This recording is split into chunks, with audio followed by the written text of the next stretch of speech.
Hello and welcome to Crystal Palace, the home of the Final Four. 8 teams have gone home, 8 teams remain, and this weekend a champion will be crowned here once again. Dynamic Men's Super League later, but we're going to start today with the MAAREE Women's Super League as the undefeated Durham Palatinates open up against the defending champion, the Malory Eagles. Mike Holmes-Morris, Jess Smith. Jess, the business end of the season is here. Win or go home. I mean, business end really sets the tone. This is where every match is make or break, especially this opening match. You've got the undefeated regular season champions up against the defending champions from last season, Malory Eagles. Yeah, and we're going to break this game down, but this Super League season has been so close, ups and downs, but one thing's been consistent is Durham undefeated. How important is it that they don't worry about the pressure of an undefeated season building into this final? It's super important. I mean, they'll take the confidence from that going into this final today, or the semifinal today, excuse me. But the hope is that, you know, they've lived up to some really big moments. They've closed out that Bucks final as well. So, you know, the pressure is there, but it's not as high as it might have been otherwise. It is indeed. Obviously, early morning as well. We'll talk about how that factors in as we are about 17 minutes away from first serve. But Jess, what's your overall impression of what's going to be important this weekend? I think overall it's going to be service and serve reception because we've seen the ball move quite a lot at Crystal Palace, and I'm expecting that we'll see that even more this weekend. Right, we're going to head over and get some thoughts of the coaching staff. But obviously this Durham team have been so consistent this year, Jess. It's a big challenge for Malory to try and pull off an upset. Yeah, it definitely will, but I think this is where the defensive prowess of the Malory Eagles side is really going to come through. We know that they've got quite a lot of players with a high number of digs, and they've been really prolific in picking balls up. Obviously, they've got Ari Ciara picking things up in the backcourt as the libero, but they have other defensive options as well. Yeah, and obviously the big story for Durham's been at the back end of the season, the absence of middles. Niara Hightown missed the last few games. She's back in the squad. Ellie Schrader is still out injured though, so it's been an interesting to see how they've adjusted because they don't have a third natural middle on the roster, but Mariana Payne, Raylene Jones have been phenomenal. Yeah, I mean, to see them step in, you know, a natural outside, a natural opposite step in and perform so well and still have such high attack efficiency from that middle position, despite it not being their natural flow, has been so important for them. Really great use of the players that they do have. We know that they have a very deep squad, but yeah, that lack of depth through the middle is something that could have been a challenge, but they seem to have closed down that issue quite efficiently. Indeed, and obviously it's that depth and the balance that's super interesting, but again, big now coaching decision you've got to make. Which of the two middles do you go with, or do you go with what's worked down the stretch? This Durham team were 2-0 down in the Cup semi-final to team side out Bologna and came back. They won the Bucks Championship with the same two middles in Raylene Jones, Mariana Payne. So it's a big choice for head coach Paul Welsh as the captains go over for the toss. We'll see if we can grab Paul Welsh. Obviously, family's in attendance as well. We'll get his thoughts ahead of this final. And here he is. Paul, appreciate the time. Just talk about the environment the last week or last couple of weeks building to Final Four. Obviously a great regular season, but how have you kept this group focused? To be honest, it's easy. They keep themselves really focused. We've kept our training regime. Everything's stayed normal. We've prepared exactly the same as we have all season. And obviously, Malory team, you've seen them a couple of times in Super League, dropped a set in London, obviously 3 at home. You saw the UVL group as well late in the year. What's going to be the crucial factor today that you want to see out of your team to advance to the final? Yeah, Malory are a great team and they always come good when it comes to finals. We know that, so as long as we keep doing what we're doing, that's our aim and our focus. Well, we'll let you go get warmed up. Appreciate your time. Cheers, buddy. Thank you. As we head over, Jess, and we'll get the thoughts from Malory. Carol Gordon as ever loose, and it's great to see you. It's how loose this Malory team are. As you can see them dancing, about to warm up. Hello. Hello. How are you? I'm good. How are you? Ready and raring? Ready and raring. That's good. That's good. So you guys are definitely excited about today. You've been here before. You're defending champions this year. Anything in particular that you're looking to kind of do today to give you an edge? So today it's all about us and how we manage the game. We know that Durham went through unbeaten, but there's always a first time. So we have to concentrate on what we're doing. We have the game plan, we stick to the game plan. Let's see, game on. Okay, are we going to see anything new from you guys that we haven't seen so far? I wouldn't say anything new, but I think for us, flexibility in our offense has always been an issue for us in terms of what we want to do, and let's not be too predictable. Yeah, no, that makes sense. And then serve, receive, how are we feeling today? Tight. Tight. Serve, receive unit is tight. Okay, we'd like to hear that. So best of luck today. Thank you very much. Have a good day. Thanks, you too. Thanks. Take care. And we'll talk about Malory while we're down this end of the court, Jess. This group, the spine of this team is so important, right?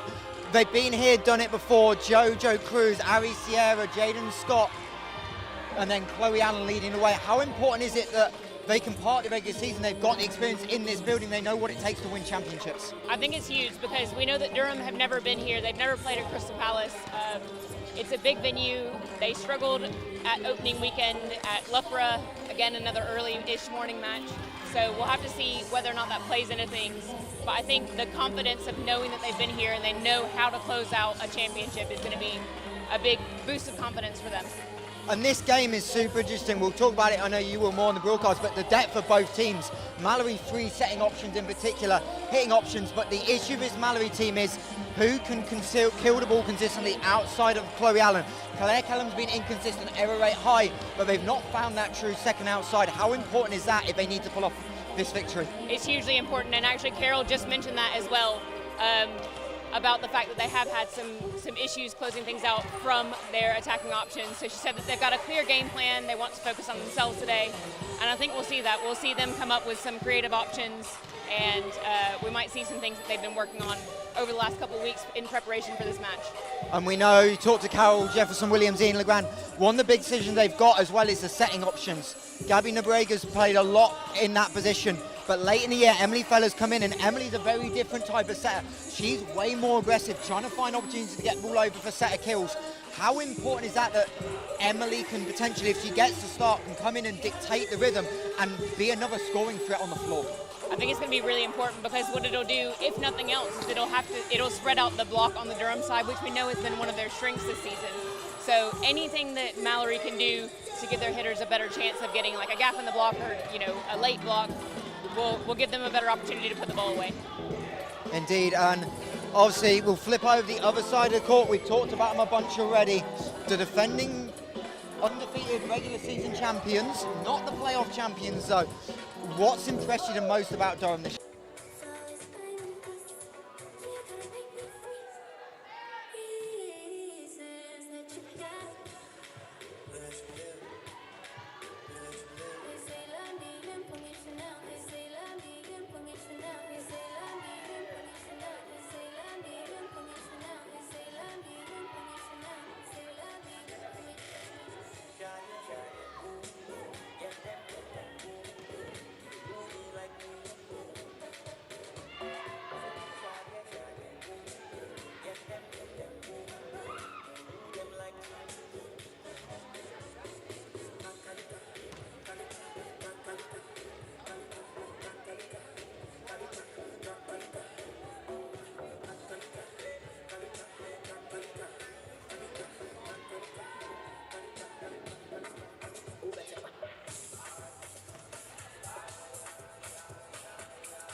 All right, we are back live here at the Crystal Palace National Sports Center.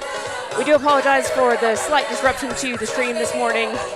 Small technical issue as the teams are now on serving warm-up, so we are just a few minutes away from first serve here at Crystal Palace. I'm Jess Smith, and I'm joined this morning by Neil Rea of Newcastle Knights fame. Jess, how are we doing tonight? Good. Excited. Couldn't agree more. What a beautiful day for some volleyball. Bit rainy outside, doesn't impact us in here. Everybody is flying on the court, serves are moving. Hitting lines was an absolute bounce fest. I mean, I think we're just lined up for an excellent game of volleyball here. I mean, surely you agree. I mean, this is going to be a barn burner. Oh, yeah, definitely. I mean, I think both of the women's games are going to be so excellent. I know the men's games will as well. Don't get me wrong, but we haven't gotten on to that yet. So, yeah, it's exactly the type of semifinal that you want to see. Malory Eagles versus Durham Palatinates. These two teams have been so great this season, and I'm curious to see if Malory can stop Durham. Yeah. I mean, I would say overall on this weekend, it's one of the strongest ones that I've seen over the past few years. I mean, this is one weekend that I believe that truly any team on either side of the bracket, either side, men or women's, can win this entire tournament. It's one of those. Usually there's kind of a straggler that sneaks in fourth, or that kind of like is, got third on an injury with point. This is one of the years that I truly think any of these teams can win it this year. That's why I think all these games are going to be so fun. Yeah, I couldn't agree more with that. And this is the nice thing about the Final Four setup, is that you can get to the Saturday and Sunday and see anything happening. There could be a huge upset. But like you said, there's not really like a straggler squeezing in. Malory or not, to be they're the reigning champions. Yeah, exactly. To say that they've come in fourth, that just shows how close things have been in that kind of second through fifth place table finish for the MAAREE Women's Super League. I know. The end of the season was really full of drama. It was I couldn't tell you how many times, us in the Newcastle women were going through the league table, be like, okay, if they beat them, then we get, if they do, you know what I mean? All the points were that close, where it was like really anything could have happened up until the final weekend, which is what you want in a competitive league. You want it to be close like that. Yeah, exactly. I mean, to say that we got to the final weekend of the season and we still had a couple of games that decided things on both the men's and the women's side of the Super League, as our two teams line up ahead of announcement of the starting sevens.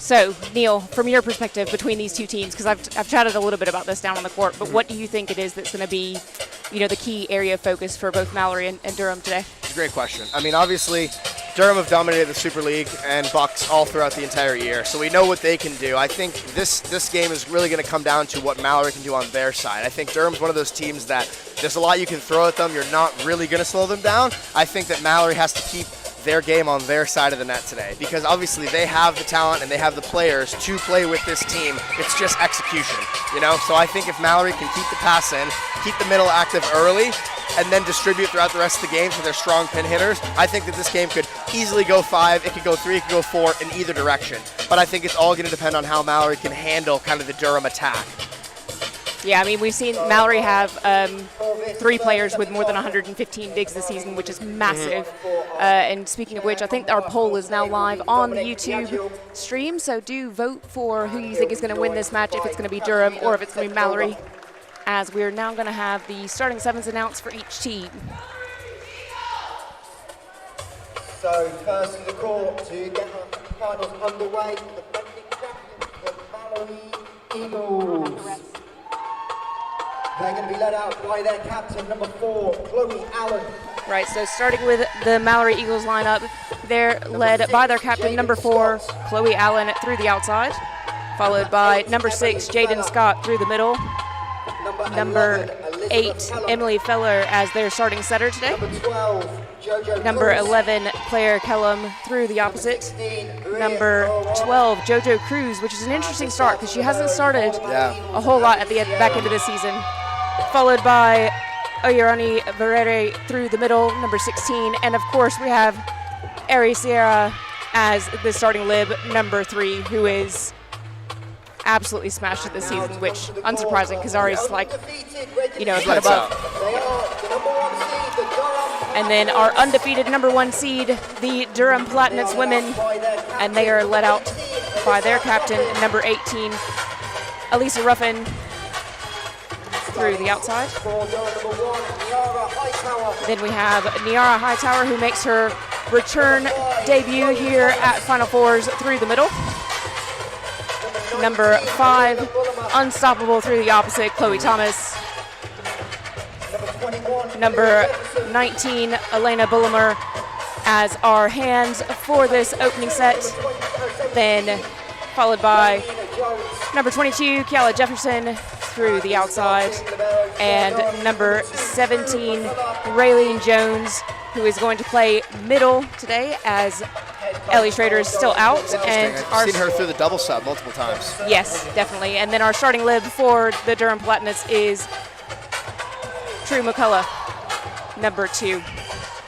So, great starting lineups for both squads, which obviously both squads have a huge, I mean, they're huge both starting absolutely position. stacked starting 6s here, starting 7s. I think it's going to be very interesting how the early game stages play out here, because somebody's obviously going to take control early, but the question is, who is it going to be? Can Malory come out hot and kind of slow this Durham charge down, or is it going to be kind of more of the same of what we've seen for this season, which has been a lot of Durham domination? I'm not sure here. Honestly, it's a different environment, it's a different venue, anything can happen, you know, the season's done, the points are gone, it's one game by one game here now, so anything can happen.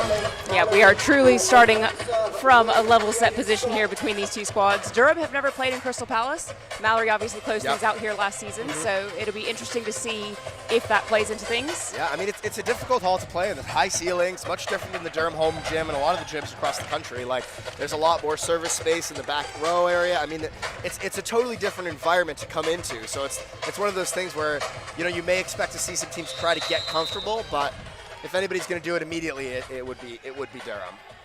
As Jaden Scott gets us underway with a deep float serve, straight to the middle, and a bit of an awkward touch there, and there's going to be a net touch called on Oyeroni for that first point to go to Durham. Very interesting there. I'm not going to lie. I would have called a double on that middle attack. I think right off the bat there, I think I would have called a double on that one. So if you lose by 1, Malory, then you can blame that now. Just kidding. And Ruffin serves into the net to give a point directly back to Malory. Tit for tat on the errors. Don't want to say it, but ball don't lie. That was a double. Yeah, it wasn't the cleanest touch from Thomas. Let's be honest. Sorry, we're all even here, one apiece. Right, so Feller gets us going. That's a great pass there by Ruffin. And then great pickup from Chloe Allen, but that means a free ball over. And Durham should put this away. Oh, that's not the best setter middle connection there. Out to Claire Kellum with a big swing, but that ball is out. Yeah, Cruz asking for touch. Durham's trying to get comfortable here in this hall. The passing is in so far, but it's just they can't connect right now, especially through the middle. We've had 2 balls just a bit too low, and she's been forced to tip. But obviously an error there kind of negates that misconnect, and they get the point anyways. I think if you're Malory, though, you've got to capitalize on this early, you know? Big swing from Chloe Allen to put it away. Exactly what you want from your captain. It's a nice smooth swing from the opposite there. Let's see what she can do on the service line. So Chloe Allen with a really high short serve, which Durham struggle with. Overpass on the pickup is put straight away by Oyeroni. It's a great kill, very disciplined, you know, not trying to do too much. I've seen a million middles in my day try to crank that ball and get on a highlight reel and just take the net with them, so very disciplined. Much better pass here from Ruffin. And a big block, but great coverage from Durham, but gives a free ball over to Malory Eagles. Big swing from the middle there. It's a great run. Let's watch that one again. Nice turn to 1 there. Show 5, turn 1. Again, Chloe with this short serve. Oh, what a great pickup by Chloe Allen there. But it's going to be a bit of a roll shot. Easy ball for Durham. Out to Chloe Thomas, who, of course, right through the middle of that gap. Yeah. I mean, you got to close the block on her. You're going to pay for it. I will say here, if you're a Malory player, I'm not sure the decision to serve Allie Ruffin, as she's shown that she's one of the most consistent passers in this league. I think they ideally would want to move that serve around a bit, but you know, I'm not aware of the game plan, but that's just my personal opinion. Cruz does well there to get through the block and beats Chloe Ruffin in the backcourt.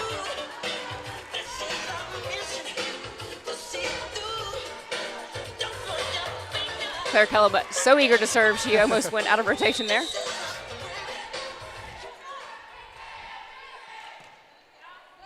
Again, Ruffin, great pass. And a big swing. I'm just not sure. I think maybe the idea is you want to make her play both sides of the ball. You want to make her pass and attack. Maybe there's that kind of thought, or you want to try to break her, I guess. But I'm just I'm just not quite sure about that. I think she's one of the most consistent, stable passers, and especially on a team with a lot of weapons, it's not like you have to make her pass and hit. They can just set anybody else on the court. So.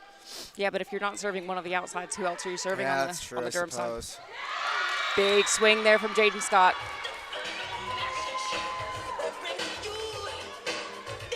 Malory very effective through the middle so far. We'll see if they can stay in here.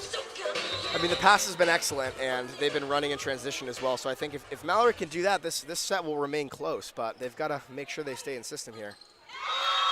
Much better targeting there on that serve from Claire Kellum.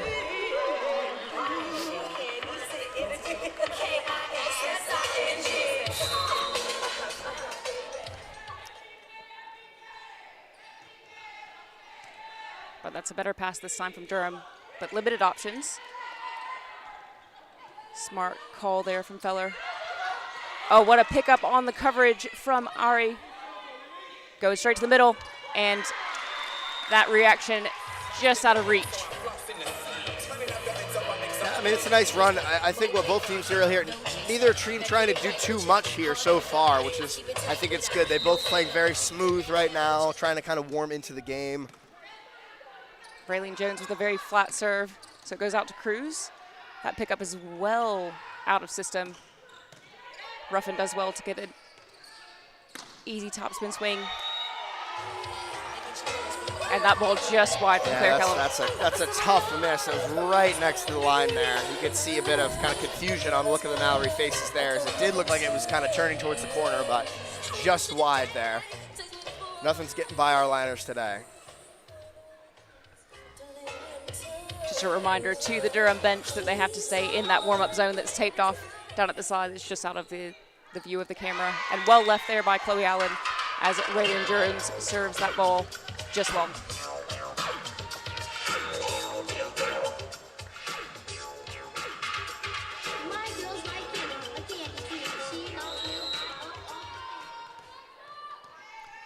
We'll see what Cruz gives us from the service line here. Front row setter, so a weaker front row rotation, obviously. Back to Ruffin again. Ooh, nice shot. Smart from Chloe Allen there. Ruffin with a big swing, but MAAREE, of course, is in exactly the right position. Ooh. And Chloe Allen is well into the net. Yeah, they're going to say the ball was down first before the net touch. I think that's fair, because that ball was going at some pace. No, that had some pepper jack behind it for sure. I'm not sure if the Durham side will be too happy about that, obviously, because there was a player collision. They seem to be all smiles in the net now, as Malory have snuck out to a 3-point lead here. Very sneaky 3-point lead. Yeah, they seem to have been really managing their own side of the court so far, which is exactly what Carol said before the match started. Ruffin again with another roll shot. Cruz a little late to the party on that one. Chloe Thomas through the back. And Jaden Scott left a bit open on that block. It's a great touch. She's in the right spot. She just needs to press there a bit more. She's in the perfect area, kind of where she's swinging, but obviously just a bit off the net, and it trickles down to your own side there. It's one of the toughest things about being a middle blocker is, you have to get to where you need to be, but you also have to press. And into the net. Third service error for Durham, is it, right? Yes, it is. Got to control that here, as once again, Malory are maintaining their 3-point lead. You've got to limit these service errors. Yep, as we make it all the way back around to the first rotation that we started with, Jaden Scott is back to serve now. Short serve, awkward, and a free ball over to Malory. That's not the best free ball pass from Cruz. And Allen with a smart tip. Thomas is blocked but covered. Again, question mark over. I'm not sure about these over. That looked like a touch? That looked like a touch by two Durham players. Maybe we're seeing different things up here in the booth. I think I'm going to agree with you. It looks like that ball changed direction. I thought it touched the middle and also the sixth defender. Maybe I'm tripping here. I feel like, a touch on a high tower for me that looks reasonably clear. It's easier to see the higher up you are, though. Yeah, that's fair. But they don't pay us to make those decisions. Bullimer goes out to Thomas on a stack play, and Chloe Allen with the bunny hops. Now in set one, this sneaky 3-point lead has snuck its way to a 5-point lead. No sign of a timeout coming from Durham either. They're going to ride it out. Jaden Scott serves again, this time to Ruffin. Decent pass. She gets the ball back. Great dig there from Scott. And this time, Chloe Allen is blocked out. Yeah, I mean, it's an excellent press by Thomas there. You're not going to get through on the line when she's set and ready. I think it's one of those, if you beat her with speed, you might be able to sneak it down the line, but, you know, in an out-of-system scenario, there's just no way you're going to win that battle. Ruffin serves low. Decent pass out to Chloe Allen again. And this time she's covered, but Ari doesn't quite get the touch that she needs to on it. But, I mean, that block of Hightower and it's tough, especially Thomas. when you're off the net. I mean, there's really not much you can do with it. You'd like to try to work high hands, but obviously in a quick scenario, you're not really having that time to think about it. Ruffin looking to go low again, this time into the net. Fourth service error for Durham Palatinates. They've been really consistent on serve this season, so. I know, this is interesting. I think it's one of those things where, you know, maybe they're settling into the hall, but I mean, with float servers on a lot of low tosses, you'd think it wouldn't really affect them that much. It's a nice middle run there. I really, really like that play. Hightower just on a, I don't know. More of a drift, I would say. Yeah, kind of a bit of a drift, like a hop, whatever. Float. Yeah, exactly. Really great play from them. Just adjusting the timing against that Malory block, giving Hightower plenty of open net.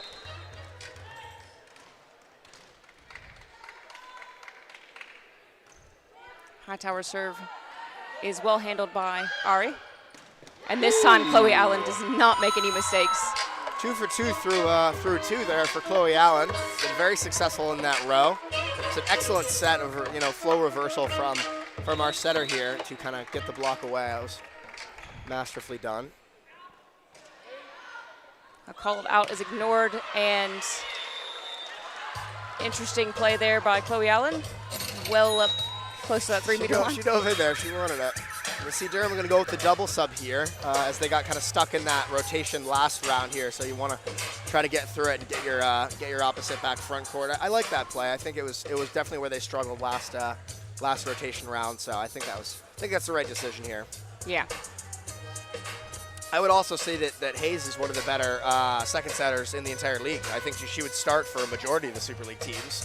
She's got great hands, and you know, it's one of those things that you're very interested to see, you know, the decision-making process of who kind of starts throughout the season, because I think she's very, very capable setter, and that is maybe my bad for complimenting her, as she has just missed her serve. I apologize.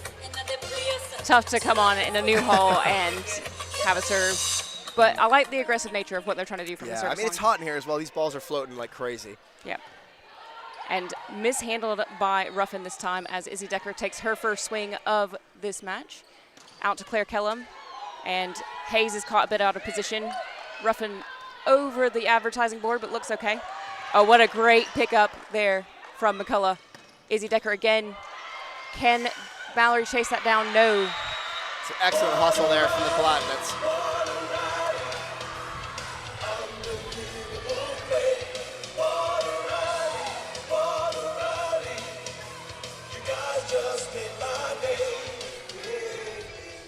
Lead still sitting at 3 here for the Malory Eagles. We'll see if they can maintain. You can feel the energy shifting a bit as Durham picking up a few energy points, but obviously the score remains the same. Again, out of system, so Cruz is just rolling that ball over. Too easy for McCullough, but good block touch there. That's a very tight set to Ruffin. Yeah, just a bit too much mustard on that one. Looking for the quick tempo ball of the outside, and instead sets the referee, who definitely could have swung a line on it, but he caught it instead. So that's all right. You know, it's not everybody can hit that shot. So I understand he didn't want to, didn't want to get embarrassed in the sport. So I understand. Claire Kellum, her serve is well handled. Ruffin this time gets a much better set. Yeah, that one's going to work a lot better. Of course, she's going to put that one away. Exactly what we would have expected.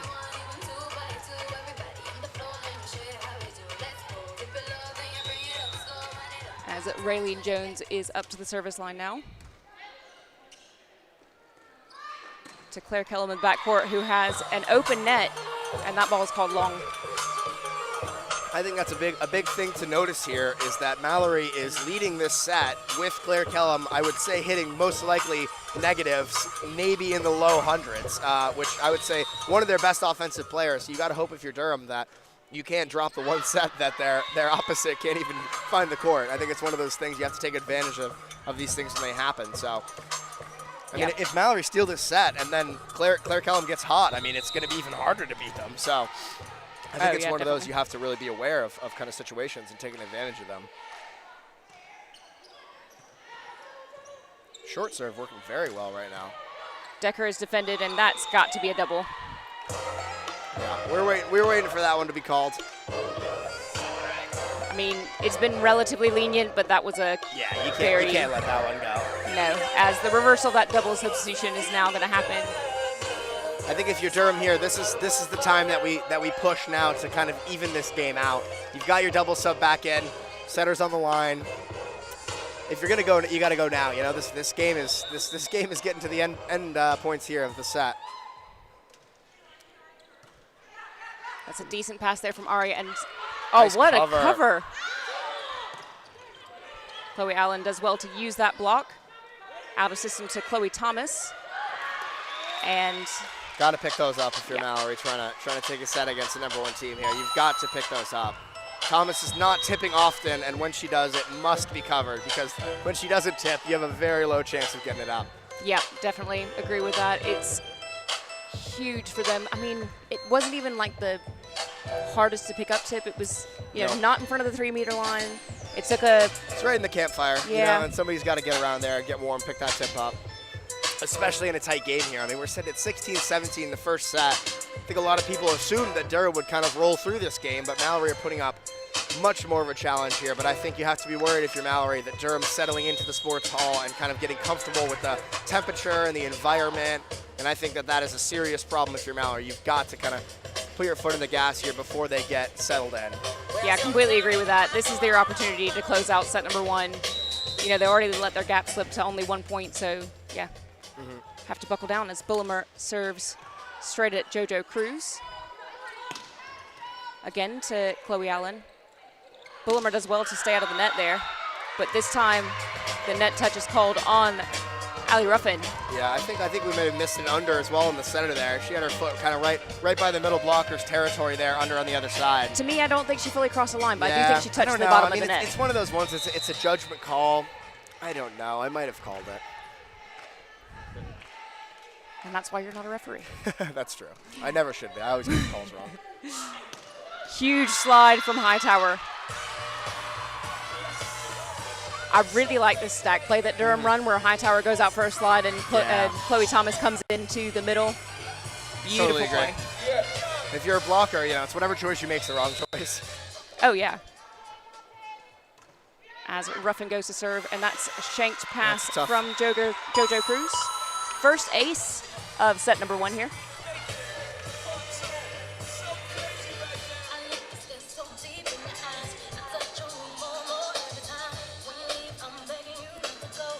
Cruz trying to slow the game here down, get a towel out on the court. I think it's a good decision with Durham on the charge here. Malory's lead has kind of slipped away. Yeah. As Durham has put together a few runs now.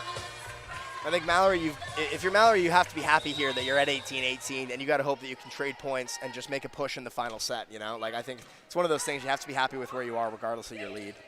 Good stack there, and smart play from Chloe Allen. Really the smart short play. stuff has been working very well for Durham so far. I mean, for Malory, you know what I mean? They've been dropping serves in, they've been dropping tips in, and Durham just haven't really been moving. Great pass there from McCullough. And Hightower is blocked. That's 4 touches. That's got to be 4 touches. Well, the ball's out anyway, so it's Great getting a swing on it from Jefferson there. I like the aggression.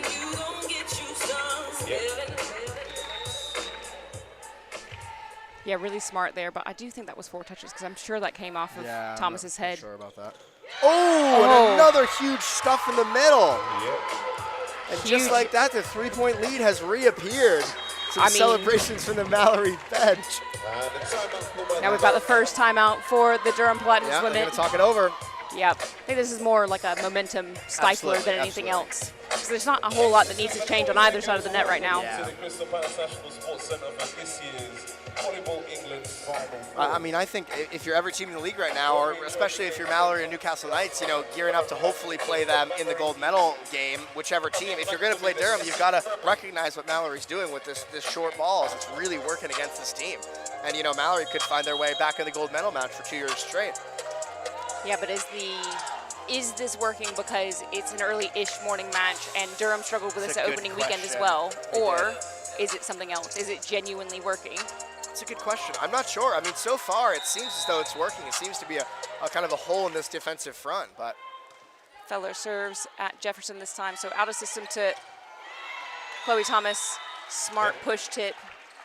yeah, that's tough from Sierra there. I mean, she sees the hand raise up for the tip, so she jumps it as a good lib would do, but obviously she goes deep and kind of catches her out there, which is I think that's where you've got to Excellent be able play. to rely on your 6th defender because Yeah. that is their ball to, you know, JoJo Cruz there. That's yours to pick up. Hightower serves. Great pass here from Cruz. Out to Chloe Allen. Another tip. Trying to beat the backcourt middle, and that block from Claire Kellum goes into the antenna. This is a huge, huge point for Malory here. You've got to side out now and maintain this 2-point lead in the late stages of this set. Oh, they've pushed the button for a timeout. Okay, there we go. I like that timeout call. Yep. Middle on the back line, Timeout ice to called serve. this time by the Malory Eagles. On a must-win point to Yeah. maintain that momentum is really important.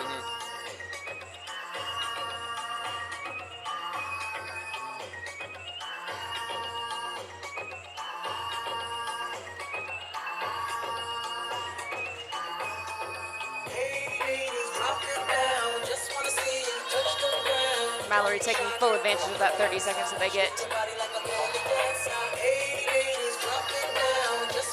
That was the second timeout for Malory, so they have none remaining. Durham still have 1 left. As Hightower gets us started off the back of that timeout. Deep serve. Beautiful pass. That was a little low for Chloe Allen It's a there. second misconnect there on the opposite. Oh, That was a great block touch, yeah, you've got to pick that one up. but Second misconnect there, going to Chloe Allen through 2, which is unfortunate there, especially on kind of a weaker serve and a great pass. I think you've got to take advantage of that and get to that 2-point lead here. But I think Malory were asking for the towel again, but didn't get it. So tied up here as Hightower continues to serve. Deep again. Again, perfect pass. Smart to go to the middle, but a little too easy for Hightower in the backcourt. It was missed time. Oh, what a pickup. Good save. Huge from Feller there. Trying to take Chloe Thomas out of the offense. Out to Jefferson, who goes through the arms of Chloe Allen.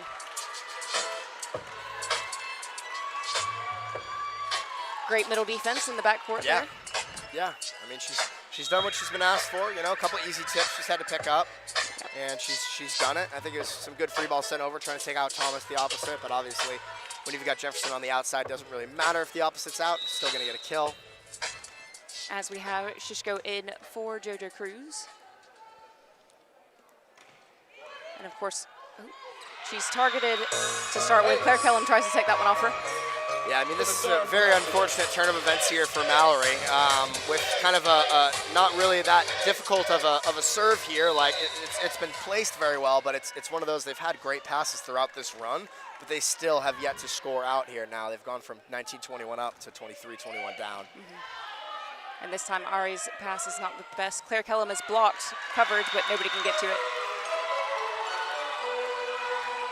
Great connection there between Chloe Thomas and Raylene Jones to shut down Claire Kellum.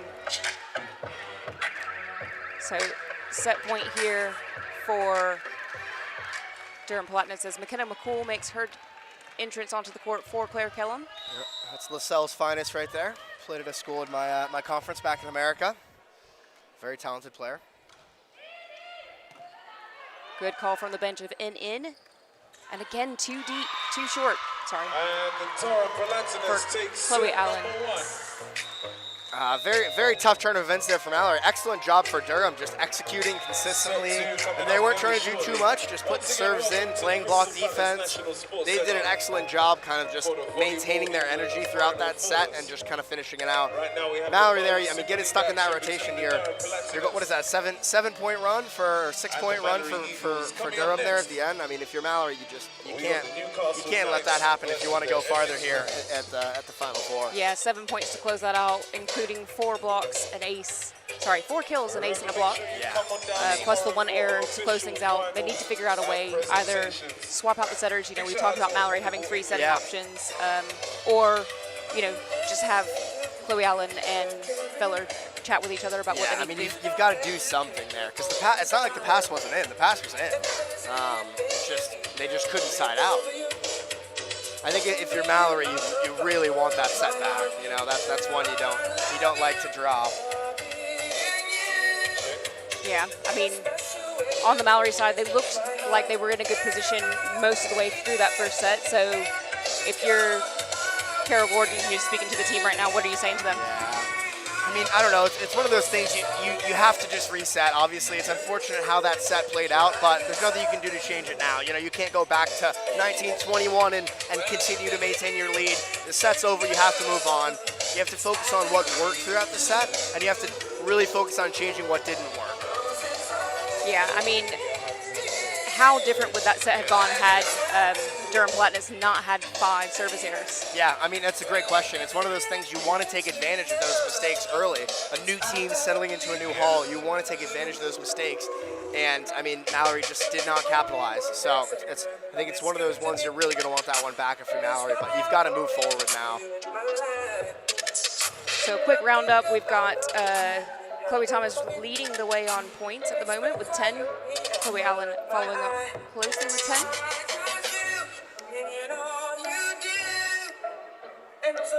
Okay, quick vibe I don't check think in that's the right. building. Let's see who's here this morning.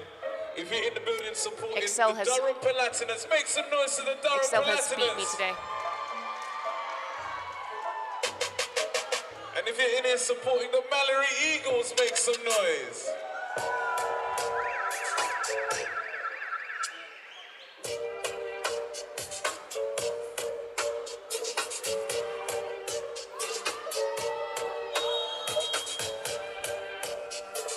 All right, getting ready for set 2 here.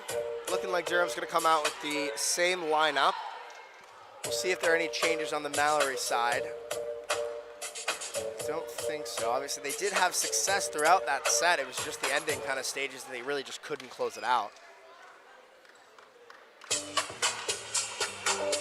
Teams making their way back onto the floor. Make sure you're following us at Volleyball England. Make sure you hit up the official Super League account as well. Tag us. What? Thinking out loud.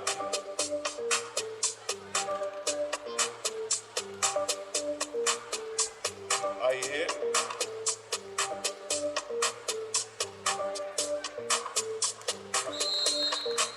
All right, getting underway here. Start off with a Palatinate serve. Well Passed passed very there well. from Cruz. Allen again with a tip. Durham do a better job of picking that up this time. That deep ball is well dug up by Cruz, going straight back to Claire Kellum in the backcourt. Great swing, but huge dig there from Bullimer. And a standing swing from Chloe Thomas goes straight into the net. Yeah, that one's gone straight in there. Obviously not what she's looking for, trying to go short and kind of take out front row player, which is smart, but obviously the execution is not there.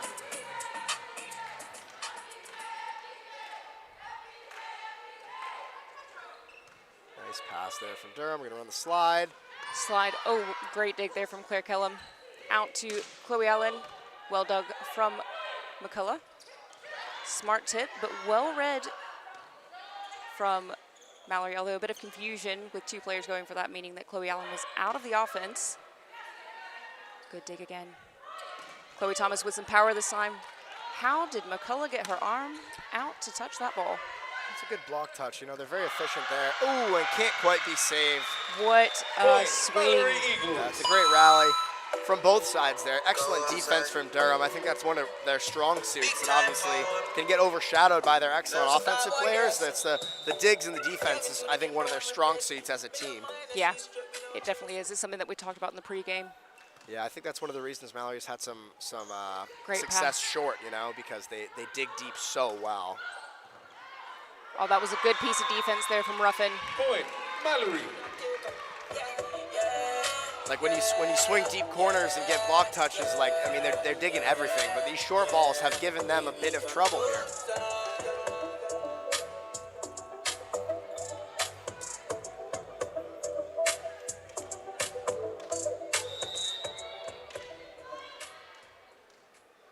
So Jaden Scott up to serve now. Another short serve. Again, not the best pass, so out of system to Ruffin. Great defense. Setter dub is picked up. And that's going to be out from Chloe Thomas. That was a good set from Ruffin, it looked like, but it was a little too tight to the antenna. Just a bit. It looked nice from our angle anyway. We're like right in line with Absolutely. the net. If there are any style points given out, it'd be 4-1 right now, but unfortunately that's not how it works in this league, as we are sitting at 4-0. There's a high arcing serve passed easily by Ruffin. Yeah, I mean, that's, no offense, but if you serve like that, you're going to get a ball detonated back on your side there. Exactly. You can't lob in a free ball like that. No, it's exactly that. It's just like a free ball. You get a free ball, especially to a team like Durham, you're going to get shut down. I respect that, trying to stay on the game plan of keeping them short, but you can't do it like that. And that's very tight from Chloe Allen, but good cover from Feller. That looked like a net touch to me, but I'm not sure who. Uncalled. Would it? Big shout though from the Durham bench. Out of system to Chloe Thomas. And a bit of frustration from Ari. I think she jumped a little too early to try and get that ball. Nearly there.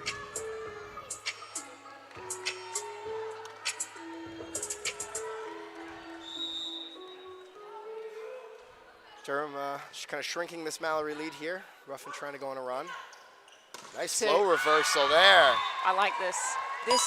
That was such a quick set for a backcourt opposite. That was excellent.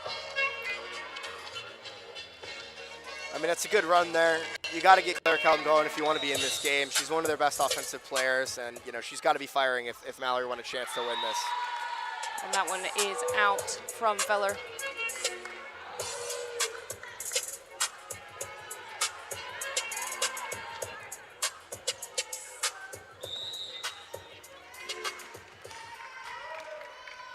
Which brings Yara Hightower up to serve, who had that great run at the end of set number 1. Out to Kellum. What an angle. What a cut. Little thumb down. Love that thumb down action. I wasn't sure how she was going to make it through that block, but she did a really great job of doing that. Went right around. Chloe Allen, again, we're serving short. McCullough has adjusted to that, but good block touch there from Cruz. Jefferson through the block. Yeah, just a bit of a separation there between the opposite and middle, and Jefferson just finds it easily and punches it through. I think if you're the 6th defender there, you have to assume she's going to swing through that hole, and you got to try to fill it. But obviously, I mean, it's easier said than done.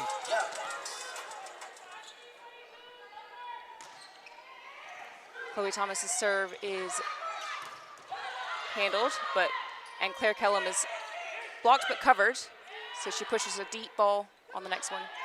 Ari Serra watching that one come through, but that one's out from the pipe. I like the idea. You've got to get Allen going wherever she is on the court, so I like the idea of running the pipe there. Yeah, they need to keep changing up those offensive options to get things moving. It's the only way they're going to get around this massive you got to Durham keep block. the block guessing.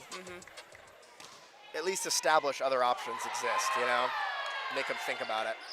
So Malory give a very easy free ball to Durham. That free ball. Yeah, I mean that's what you get. You gotta at least make them work for it. Take out the 10 ball or something. Take out the middle. But I understand it. It's a tough haul. Ball's high in the ceiling. You're just trying to focus on getting it over. Like I understand that. Yeah, I mean Durham have a front court setter right now. Do you put the free ball in 2? That's a good question. Very out of system here for Cruz. I like the aggression. Doesn't quite pull off. Yeah. I think it's a good idea in theory, but I think you want to limit errors against this Durham team. But also, I mean, there's something to be said about going for it, you know, when you're playing against a really strong team and kind of going, you know, put everything to the wall. But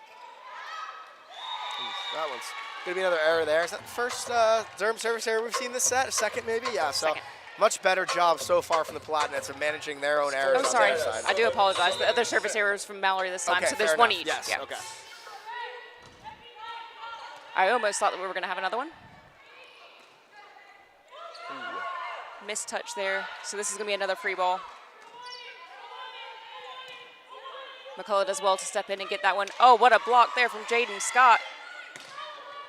Oh, And a good nice dig. touch. Oh, that's so unlucky. Yeah, Good defensive maneuver there from the middle. it's a good job from Durham kind of making the middles work in the backcourt. I mean, Yeah. you have to do it when you have the chance. Yeah. I do love Ari, though, cheering on her middle. She's coming off to say, look, you were there, you were there. It's a great touch, you know, it's a great touch. Yeah. Jefferson serves again at JoJo Cruz. Great set. What a set. And huge from Cruz to close that one out. Yeah, it's a great swing. Yeah, these Malory outsides need to be efficient, especially with the center front court. I mean, with Thomas back row, the block is shrunk by about 6 inches, so you really need to use that when you have the opportunity. Claire Kellum with a big float serve. Well passed, though. And a tip. Ari Sarah, of course, is there. And this time the setter dump is put away. Good use of Chloe Thomas being backcourt. Cheeky tip there from Emily Feller. Definitely close. Yeah, that's a great spot. I mean, that standing dump, it works in certain situations. You have to know when to use it. I prefer to do it if there's a middle backcourt, but that one's going to work as well with an opposite if they're not kind of ready to play some defense. Ooh. What an angle from Ruffin. It looked like it was either on the tee or just outside it, but it was called in. I'd have to see a replay of that one. Yeah. That looked very close, Ruffin. Very close. That brings Raylene Jones up to serve. Big from Jaden Scott there. And bit of a joust, but it's covered. Going for the dump again. So Claire Kellum, who is a setter, of course. That ball, again, still low for Chloe Allen, though. Nice oh, what dig. a touch. And it's going to be a free ball back to Malory Eagles. This is a very long rally. Yeah, you've got to convert here if you're Malory. Go. And Jaden Scott taking advantage of the fact that Raylene Jones is in the backcourt. She's not usually a middle. Nope. She's doing a great job in through the middle. Yeah, I mean, that is just death by tips there from both teams. And the person that died is fans of the sport. Somebody's just got to take a swing in that rally, please. I will say, though, for a long rally, there were a lot of very well-formed blocks. Yeah, that is true. That is true. Two JoJo very good blocking sides. Hightower taking that ball, and Last touch from the Eagles. a huge call from JoJo Cruz saying, I didn't touch that ball. I'm pretty sure she did. Yeah, Gonna have to agree I with think the the refs ref on that actually one. might be laughing at her. He definitely had a disbelieving face. Yeah, I mean, hey, I like that. I like the idea. You got to try. Bulmer's serve is Oh, what a save! That was huge from Feller. Out to Chloe Thomas. Nice block touch. Out to Chloe Allen, who's blocked. And that's the difference of having Chloe Thomas back in the front row. No, it's not ideal there, especially with two blockers immediately going out there. You see they're running the slide, but they haven't really established it yet, so the two blockers can kind of go easy there. Yeah, a little too predictable on the Malory side on that one. No And- touch there. Yeah, I think Jaden Scott just saying that she was apologizing for that one as Malory called their first time out of set number 2. Malory Eagles. It was very close. I mean, it's only 2 points in it right now. Yeah. But it They're feels playing like well. They are. It does feel like Durham are a little bit more in control right now. Yeah, I mean, it feels like they're not taking their kind of advantages when they get them. You know, they're not taking control of the situations that they can control. Free balls need to be converted. You know what I mean? Free balls need to be placed better. Serves can't be missed. The stuff like that's little things that they need to execute on. Yeah, and I kind of agree with you. You know, you mentioned that players need to be a bit more aggressive. We need to see fewer tips. But is the Durham block so well formed that you're not going to get a block out kill? Or do you think they can do it? I don't think so. I think if you swing high hands in a way, I think you're going to get more kills than you think, you know? And I like the game. You can clearly tell the game plans to play them short and make them come up and play defense and serve receive, which I think is working well, but also there's a time to tip and there's a time to let it fly. Final four, you know, Crystal Palace, bright lights on, you got to let it fly. Oh, yeah, definitely. As Bullimer gets us started again. Good pass there from JoJo Cruz out to Chloe Allen, who's got a one-on-one. Huge dig from McCullough. And nothing doing for that swing from Hightower.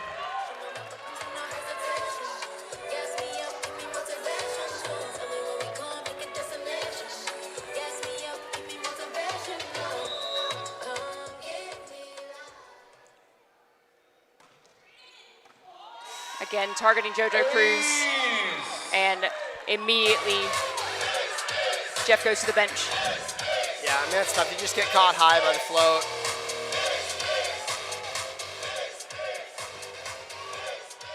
And, you know, we asked the question of what would be different if Durham didn't have so many service errors. It looks like they've now gotten used to the way the ball is moving in here. Yeah, and definitely. More of them are coming in. It's a good high swing. I like the idea, kind of looking to get a fingertip there. Obviously, it's a tough ball to swing on. You're very out of system. And I think if you're Malory, you have to be conscious that this lead has now kind of approached the danger zone here. If it gets much higher than 5, I think you might be writing off this set before it's even close to being done. Yeah, and if Durham get to 20 points and it's still a 5-point deficit, they're really going to struggle. And that ball is very well left by McCullough. She was there for that tip. That was impressive. Yeah. It's unfortunate. It's the right idea, but once again, I'm kind of in that way. I'd rather go down swinging than go down tipping. I think you got to try to find some hands here. Thomas Jefferson will be thinking about what he needs to do to change things up for his Malory Eagles side, as much better pass there from Ari. Ooh! And the speed of that. That's what I'm saying when I'm talking about going down swing. Let's see that one again. Allen just detonates down the line. That was massive. That's just shows the importance of getting a good pass in, giving plenty of options and giving Feller the chance to put out a really quick ball for Chloe Allen. That serve is a little too high and easy. It's a great dig. That's, once again, interesting. Nice dig again. Gonna run a third middle attempt. Just can't get it up there. That was a very interesting short slide. I like that. Yeah, no, I like it. Kind of like almost like a little back one C ball with a little bit of a kind of a slide run up. Yeah, I like it. Yeah, some really great defense though from Jaden Scott on that rally. Ruffin's got deadly serve, but it's well handled. Pelham from the backcourt puts a deep one in. Great pickup from Ruffin. And well left from Malory. Out. Point for the Malory. As Jefferson puts that one long. Yeah, it's the right idea. Looking for high hands. Obviously just misses them. As we now see Gabby Nebrega come in for Feller. So new hands on the Malory side. We'll see what this does to change the shape of the offense. Jefferson again, this time block out kill. Yeah, it's a good touch. Obviously, you just got to press that outside hand in. Honestly, it looks like Durham's on cruise control right now. If you're Malory, you've got to do something to shake this up. I think I like the idea of a setter swap, try to do something a little different, but I mean, right now it just looks like that Durham are bored, you know? I wouldn't say bored, but I don't think that Malory are making it as hard as they could be. That was a little too easy of a setter dump from Nebrega there. But a great dig as Ari Sara puts up one for Claire Kellum. There we go. That's what I'm talking about. A little bit of firepower, a little bit of excitement here. That's a great dig, great set, great kill. Yeah. We have Wake this side up. We have seen Kellum through the outside this season. I'm wondering if we'll see a swap in the lineup going into set number 3. I like the idea of it. You know, I think it depends on if the pass is in or out. Overpass there. Not sure why. And that ball is block out kill. What a smart play. It's great. It's a big block. There's a lot of ways you can use it, though. And we've seen this from Kellum before. I mean, she's been so important trying to turn things around for her team. So if she can get on fire, I think that'll make a huge difference for them. Another overpass. That's got to be a backcourt block. Block. Yeah, okay. And there's some confusion on the side. Another one that time for the Malory Eagles. Her hands were above the height of the net. Yeah, That means it is a blocking action. Front court jumping and getting hit against. If you're jumping like that, your hands are up, it's considered a block. So for those of you at home, if you're confused, Chloe Allen's serve is managed. Great pickup from Ari, but that's low for Claire Kellum, and somehow she makes it work. Elizabeth Kellum. This lead has sneakily disappeared as it's down to 2 points now. This is exactly what I was talking about. This Durham side looked a bit complacent, and Malory is taking advantage of it now. They seem to be waking up a bit here. Let's see. Maybe they try to get the opposite involved again here, get Thomas a swing. Yeah. Tough service error there, but double sub's going to come in here. Yep, so we're going to see Hayes and Decker come back in for Durham, just like we saw in last set. It was a good, effective substitution for them last time around, so they'll be hoping to see something similar this time. But yeah, big change here from Malory, just getting a little bit more creative and aggressive on the swings, putting a bit more service pressure on, and giving themselves a little bit of breathing space as that one is just a little wide.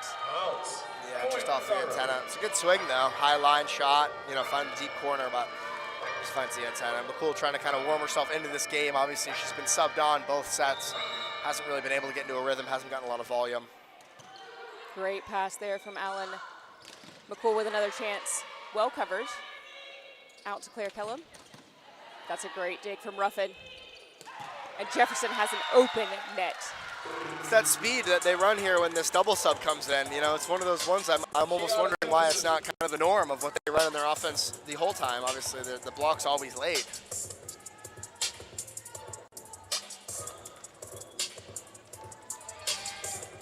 Is the block on the Malory side cheating a little bit too much? They're you know, deciding where the ball is going to go, and then it ends up going somewhere else. I don't know. I think they might have just gotten beat, honestly. I mean, it's a quick set. Yeah, very quick. As we're going to see Sophie Trisco come in as a serving substitution for Oyeroni. I like it. I mean, if you're Malory here, you're definitely within striking distance. You know, you have 4-point deficit to kind of make up here. But if you can go on, you know, go 2 for 1 a couple times, you can get to 23, 21. You know, maybe you can get back in this game. Another great kill from Jefferson there. Yeah, huge swing. She has a really big swing. Like, she's rotating so much through her torso. There's a lot of power behind that ball.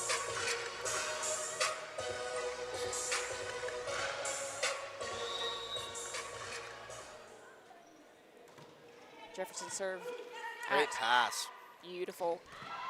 Great dig there from Jefferson. Out to Ruffin. And that's block out, smart use. Out. And another point for Durham. Yeah, I mean, it's tough. They're just getting beaten with little stuff right now, you know? It's not like they're getting hit over, hit around. I mean, it's just discipline. Nice pass. What a coverage. Oh.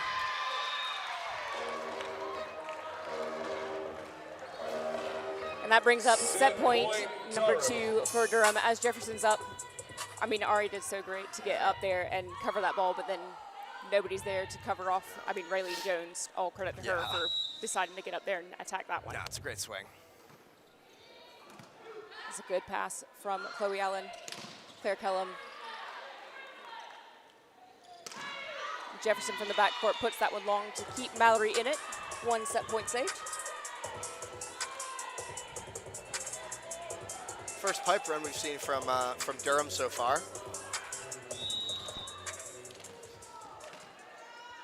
6 set points to go as Claire Kellum serves at Ruffin. Great pass. That's going to be a Malory point there. Yeah, she's in the net. Palatinates will not take the first set. That'll be a point for the Malory Eagles. Let's see what Kellum's got in her. She's got to run. Bit of a let off there for Malory as they save their second set point. Only 5 to go.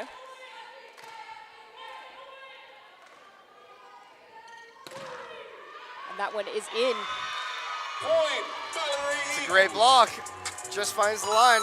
I mean, Jefferson followed that ball. It was just unlucky. She was convinced that was going just a little bit further. I was as well. I'm not playing that. And I was up here. I got a way better view than she does. Yeah.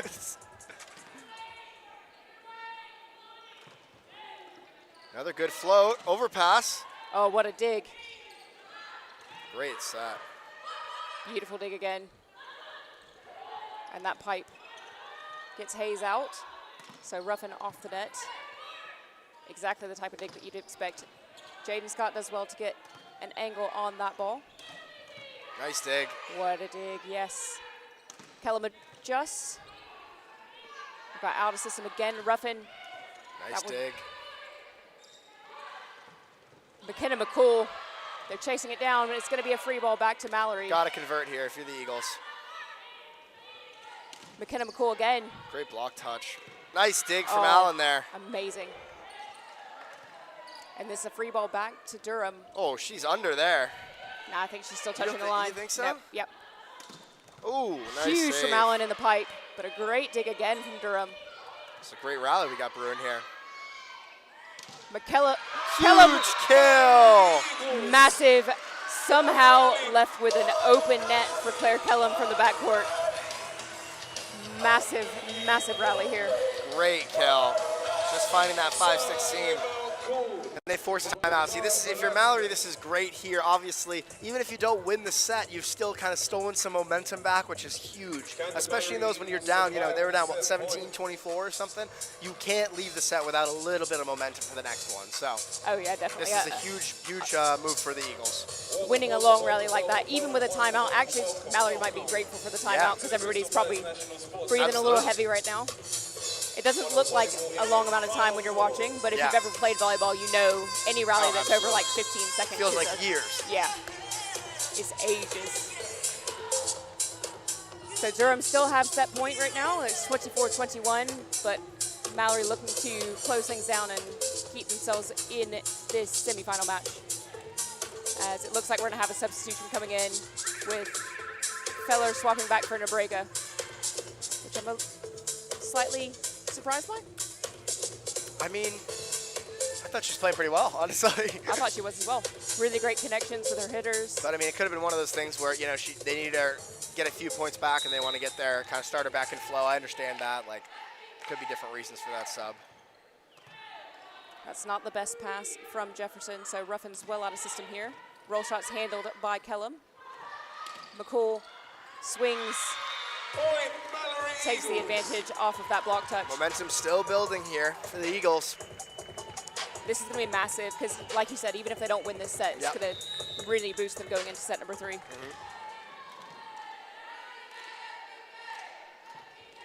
That serve is long to close things out for Durham Palatinates as they're now 2 sets to 0 up. Yeah, it's a tough one to miss there. I mean, you've got all the momentum in the world. Durham appears to be, you know, not necessarily falling apart, but you can tell that they've lost a bit of steam, and you want to, you know, take advantage of that. Because I think now this Durham team will bounce back really well from that run there at the end. Yeah, I would expect them to. I mean, they've been playing really, really well. Yeah.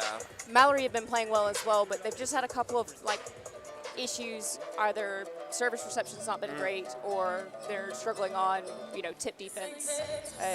So they just need to change a couple of bits, and like you said, they really need to be more aggressive on the swings. I couldn't agree more. It's one of those things where if you watch back the game tape of this game, you don't want to leave anything on the tip. You don't want to be looking at it in regret. You don't want to say, oh, well, I tried to take a setter out with a tip short. No, you got to go for it. You got to let it fly. You know, I'd rather get hooded letting it fly than tip a free ball and let them get a kill on us, you know? Yeah, no, I agree. I suppose there's something to be said about the game plan, obviously. If that's what it is, that's what it is. But I know that if I look back on a game and I've left something on the court, then I regret it more than I did if I lost worse swinging, you know? Yeah, I don't disagree with you on that. It'll be interesting to see what happens in this third set. Is the pressure more on Durham, or is it more on Malory right now? I mean, it's a good question. I think if you're Malory, you have to look at it as though the pressure is on Durham to win this game, and you should have no inhibitions playing this set. You should be letting it fly, you know, balls to the wall, like, have fun, put it all out there, because you're the underdog, you know what I mean? You're not supposed to win this game. This is an undefeated side here.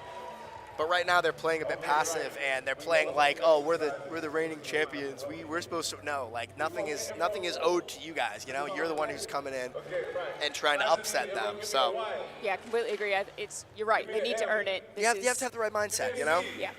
So will we see any lineup changes for Malory Eagles going into this third set? I thought Nebrega came in and played quite well. I agree. Oh, the lineup's only just gone into the scoring table for Malory Eagles as Durham Palatinates women are already on the court getting ready to dance the YMCA.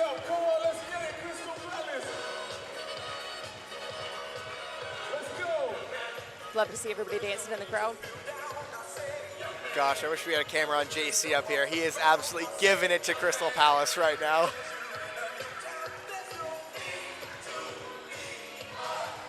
I love it, JC. He's really enjoying himself up here. Here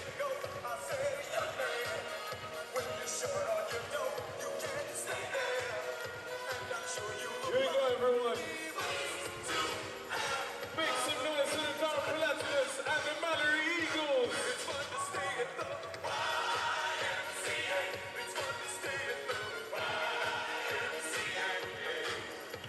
A lot of fun being had here at Crystal Palace. For all of our viewers back home, we hope that you're doing the YMCA with us. If you're not, you're missing out. It may be early here, first game of the day, but the excitement is not lacking as the ref blows that song dead, looking for the first serve. McKenna McCool stays on court this time. So we've Good got swing. huge block from Oyeroni to open things up for Malory Eagles. It's a good start. It's a good start. Sorry, just confirmation of that lineup change. So Yeah, on we the got Malory McCool side, we now opposite, right? have, we have McCool opposite, which means that Claire Kellum's outside. JoJo Cruz has lost her place on court. I think that's more to do with service reception than anything else. Yeah, I think Cruz is playing well, but I think obviously switching something up down 2-0, I like the idea of it, and I think getting Claire Kellum in a spot where she can receive more volume is always a good idea. Nice dig from Allen there. Huge, and Kellum does well to at least get a bit of a roll shot on that ball rather than just giving up a straight free. Jaden Scott's in the right position, but can't get that ball up for her teammates.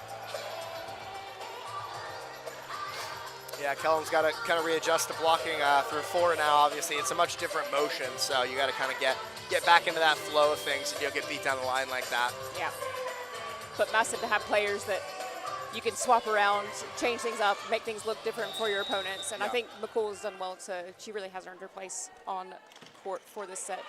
Yeah, absolutely. She's been passing very well. Oh yeah, that was a perfect visual for that one. It's a good idea on the power tip there. Obviously looking for the tee there in front of one, which was open, but just misses it there. Yeah, I'm wondering if Hightower thought she was a little bit further to her right than she actually was in the end. As Feller is now up to serve for Malory Eagles. A little bit deeper. Ruffin does well to pass that ball. And Chloe Thomas, again, that gap in the block. There's no chance there to stop that. I mean, the speed of that ball. Yeah. It's almost like a C. Yeah, no, I mean, there's just nothing there you can really do. Raylene Jones back in to the front court as Niara Hightower's back to serve. Beautiful pass from McCool. It's a good block touch. Great block touch. As Jefferson is blocked, but well covered by Bullimer. Out of system of Chloe Thomas. Block touch again. Ari Sarah does well to get a hand on that one. She is just everywhere. Exactly why she is, in my opinion, the best libero in the Super League.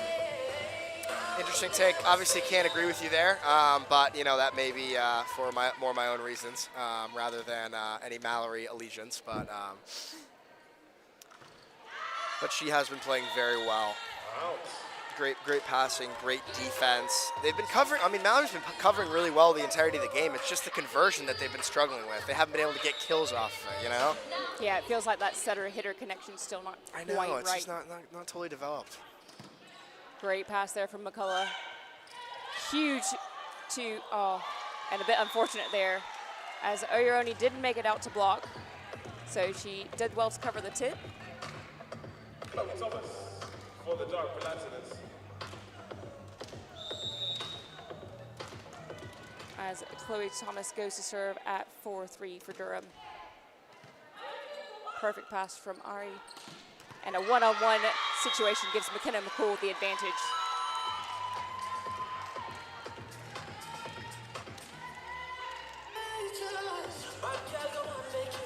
as Oyeroni goes back to serve for the Eagles now that we're tied up.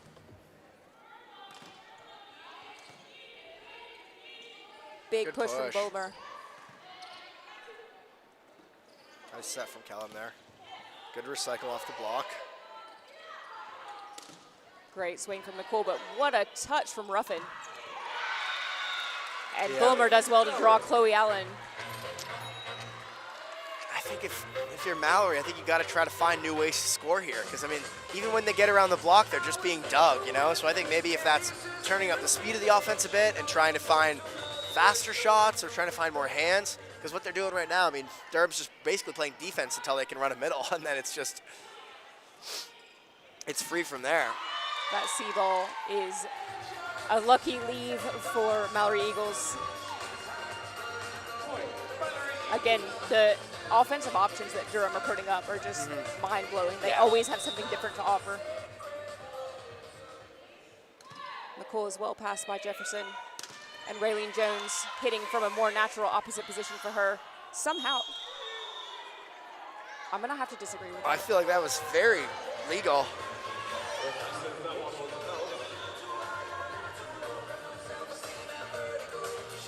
That was absolutely legal. That looked legal to me. She's on this side of the antenna. We have a perfect view.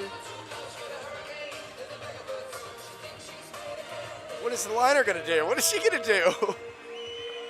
She couldn't see it.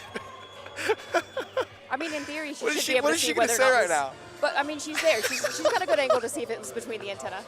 That's fair, I guess. Surely it's the up ref who is on the plane of the net. To me, That's though, that hilarious. looks like I thought that such was a clean. cool. That was very clean. That was a great save. I mean, that so impressive from Malory to be lined up on that. That ball could have gone anywhere. It was a great pass from Hightower, but to have come out with a monster block on a free ball, no right to do that. Great cover there from Hightower. Ruffin with the push. Kellum with a swing, and that's coming back over. Good call from Ari. Allen from the pipe. Nice run. It's a great pipe run there. Yeah. And now Malory throwing out different offensive options, moving things around, making that Durham block struggle. That ball is too high and easy. Yeah. Good save. And that's going to get called a lift. Yeah, Yeah. that's fair. A little too much body contact there. Yeah. Or a double, I guess. I suppose. Either way. Yeah. Does the same thing. And that gets Durham back into a more advantageous lineup for them with Bulmer in the backcourt, Chloe Thomas back to the front court. Good run. I think it's a good combination right now with the center front court kind of running that backslide C-ball, getting her at least with a late middle blocker. Obviously, she's still kind of shading towards the outside, but at least she has something to think about. It'd be interesting if she could use the high hands of Chloe Thomas a bit more to maybe get in her head a little bit. Out to Chloe Thomas, who's on the outside right this second, between the two defenders. Yeah, that's a big swing. I mean, exactly what we've come to expect from Chloe Thomas. Yeah.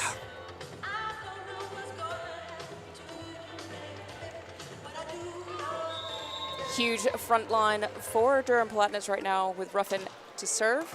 Again, so low. Oh, Sarah can't quite get there. Yeah, that is such a wicked serve. Off the curve, last touch, Malory will be a Durham point. I'd love to stand behind the net on one of those just to see just how close to the Yeah. tape it really is. Because from up here, it looks like it's about to touch it. It's such a low serve. Much better from Chloe Allen this time. Kellum with another great angle. Jefferson is huge block from Feller there. Big time block from the Malory Eagles.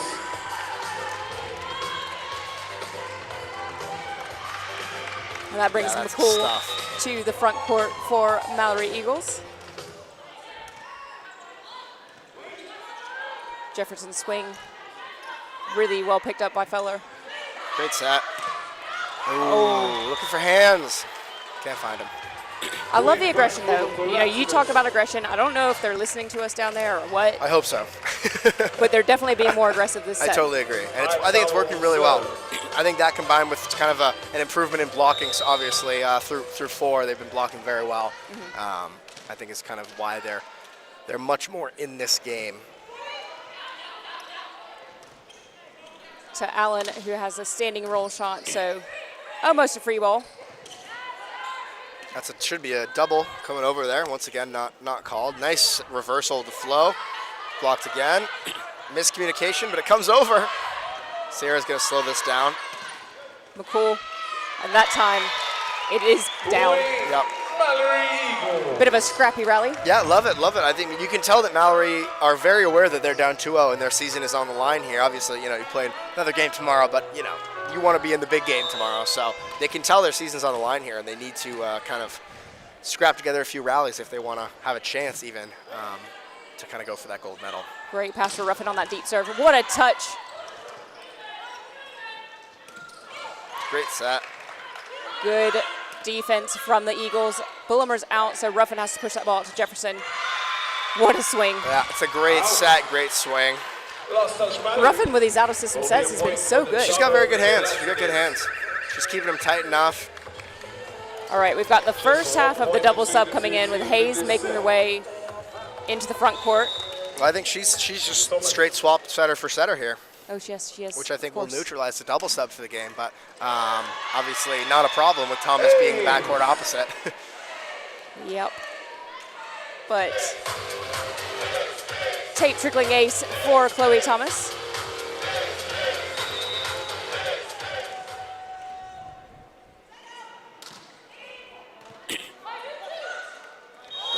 That's going to be yeah. Great height, great pass, just a touch too tight. Nearly there. I mean, Feller does well to mostly keep herself out of the net. And that does give Durham a 1-point advantage.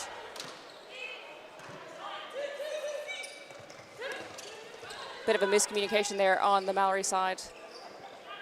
Out to Jefferson, that's a wide ball. Well read. Ooh, that's very tight. McKenna McCool is going to struggle to do anything with that ball. Point.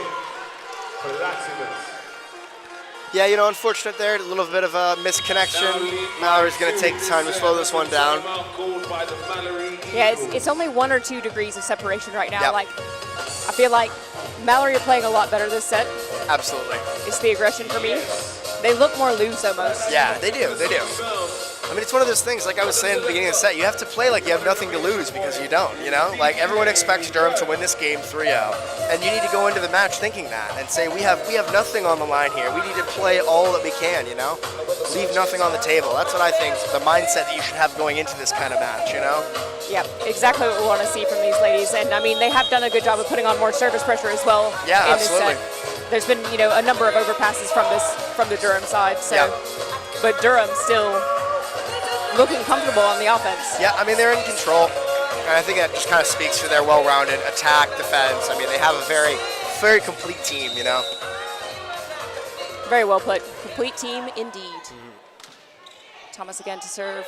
Good pass there from Chloe Allen. That ball is a little too far back for Claire Kellum in the pipe. Huge swing in there from Jefferson.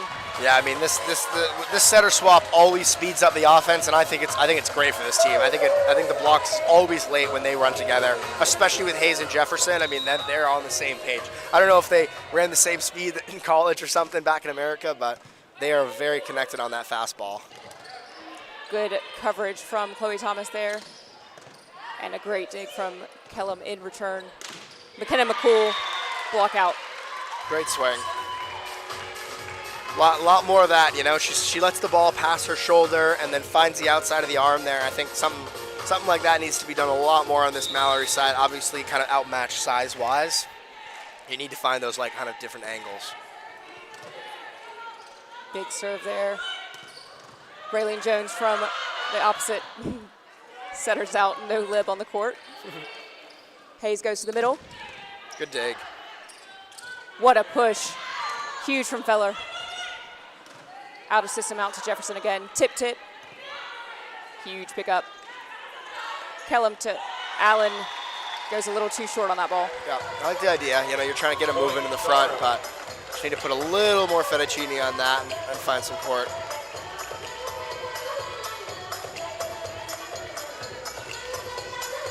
Loving the push here. I do like the straight setter swap on the Durham side because, I mean, Hayes just gives a little bit more height up on the front court. She's a bigger blocker, and she's got these quick hands. Like, I think it's a great substitution for them. I mean, obviously, you know, our starting setter is excellent as well, but I think either way you go there, I think you're kind of making the right choice. Yeah, I mean, having a second setter that's pretty much as good as, well, yeah, they're probably the same level-wise. They just have agree. different aspects to their game. So. Yeah, they're definitely different players. Again, Ari Sierra picks up that ball. Good block coverage. And Chloe Allen gets another one-on-one. Jefferson chases that down. Is it coming back? Yes, That's coming over. Oh, and it's spiked down. I mean, that was straight down. Yeah, I love that. I love that. You don't want to, you know, let it trickle off the net and try to dig it. You just pump it right back down. You can't really tell from this. Oh, here we go. You can tell from this angle. Oh, nope, that's not the right one. Never mind. It's a great block, though. Out of of rotation fault. Hello. I think Chloe Thomas is over into 5, and she should be in 6. Yep. Always annoying when that happens, but it does happen. The rotational fault does still exist for the receiving team. Happens to the best of us. Overpass. Ooh! McCullough did so well to get to that ball. Yeah, I mean, it's a great touch, to be fair. Yeah. She's in the exact right spot. Yeah, but I mean, Chloe Allen, all of the fire.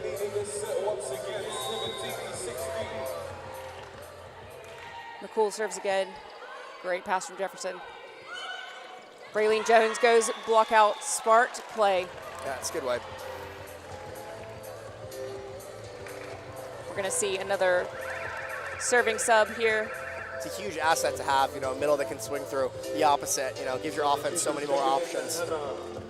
Yeah, as we got Hannah Liverman coming in as the serving sub and a bit of a defensive specialist here for Durham. Into the tape. Not too far off, though. It's the right idea, you know, looking for that deep line, but obviously just can't quite get it over. Chloe Allen serves deep this time at Jefferson. And a big swing here from Hayes. Love that aggression. Another big asset to have as a lefty setter in the front court. And her reward is to go back to the bench. Yeah, I guess so. As Bullimer comes back on now that she's back court, which gives, again, Durham have that big front court. Now they've got Hightower and Chloe Thomas right next to each other. Not the best pass, but a good push out to Kellum. Ooh! Wow. I mean, huge vertical there from Kellum. Huge to go up against Niara Hightower and win that joust one-handed.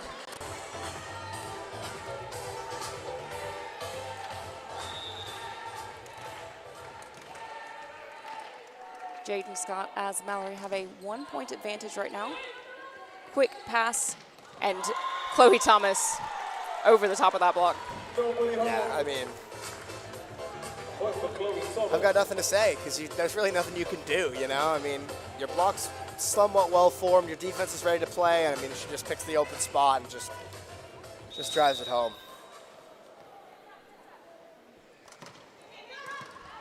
Nice pass there from Allen. Great pickup there from Bullimer. So out of system to Chloe Thomas. And Claire does well to touch that, but it goes out.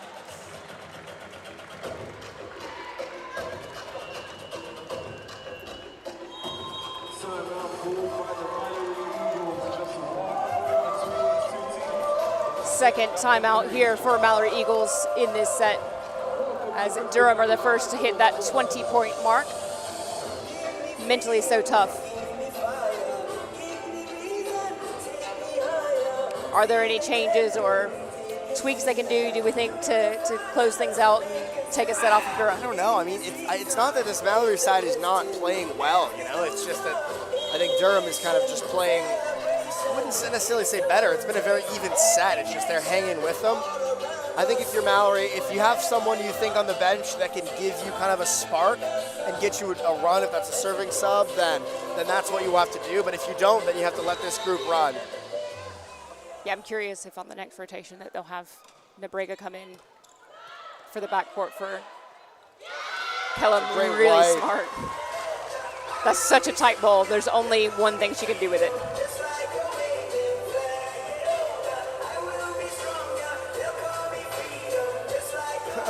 Hightower unties her shoe there to retie it.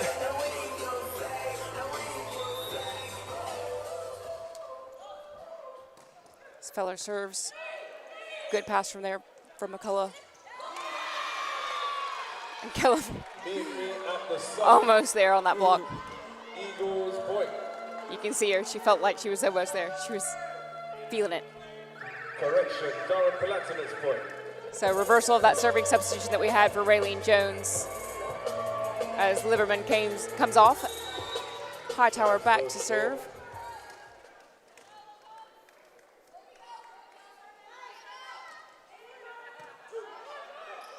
Good pass. Kellum with a one-on-one. It's a good dig. That's a very out-of-system set. Good save off the net. Finds the pin. Oh, that was big from Feller to keep herself out of the net on that ball. Yeah, it just pushes it a bit wide there. That one out. Palatinates, 3 points away from the sweep. Malory did struggle on the serve-receive rotation against Hightower at the end of set 2 as well. Big block from Jefferson. Not today. Yeah, I mean, it's a great swing. It's a better block. I think if you're Malory, you obviously want to get your kill score as the ball here, but I think the lack of middle in these last 15 to 20 points has been very tough. It means a lot of double blocks and getting out to the pins. So Durham 2 points away from potentially closing out this semifinal in straight sets. Beautiful pass. What a stack. Like Great a defense. combo around there. Nice save. Great scramble. And Chloe Thomas puts that one out. Runs the slide, but can't quite convert it. Massive moment. It's now or never if you're Malory. You know, you can't go down to 24-21 here. You've got to at least get a second or third point here, close this gap a bit. It'll be very tough to survive 3-4 match points against this team. Great pass from Ruffin. Great dig.